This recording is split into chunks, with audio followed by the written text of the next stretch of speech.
ওই 2 প্লেট ফুচকা দে তো। আসসালামু আলাইকুম ভাই। ওয়ালাইকুম আসসালাম। মরিচ টরিচ বাড়ায় দিস। ভাই কাঁচা মরিচ তো নাই। কাঁচা মরিচ নাই, কাঁচা মরিচ দুধ দিয়ে যা লুই আয় গা, যা 10 টাকা লুই আয়। ভাই শুকনো মরিচ আছে, শুকনো মরিচ দিয়ে দেই। হেট বেড়া যা, কাঁচা মরিচ লুই আয়।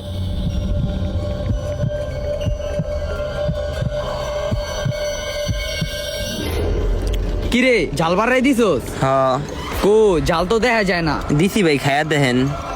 এই বেটা আমার এই জায়গা ডিম দেস নাই কিলিগা? ডিম দে, ডিম কম হইছে। ভাই আমারটারও লবণ কম হইছে। কি ফুচকা বানাইছো তেডি?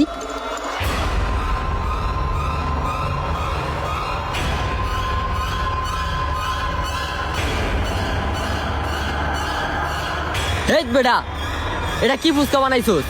মজা হয় নাই, কিছু হয় নাই। এরপর থেকে ফুচকা বানাইলে ভালো করে ফুচকা বানাবি। কে ভাই, ফুচকা তো ভালোই হইছে। ফুচকা বেটা একটুও কোনো স্বাদই হয় নাই কা। এই চল। হর বেড়া ওই ভাই আমার টেকাটা। ফুচকা তুই ভালো বানাস নাই, তোর কি এর টাকা দিব? ও ভাই এটা কেমন আপনি গো অবিচার? আপনারা সব কটা ফুচকা খেয়ে লাস্টের ফুচকাটা ভালো হয়নি কে হালাই দিলেন, এখন টেকা না দিয়ে জিতাছেন গা। তোর যে কিছু কই নাই, এটাই তো তোর ভাগ্য। কয়ে আলন আপনি গো যা ইচ্ছা কয়ে আলন। এই গরিবের উপর অবিচার করলেন না? উপরে আল্লাহ আছে, আল্লাহ শুইব না। কি কয় ভাই? ধরে বাদ দে।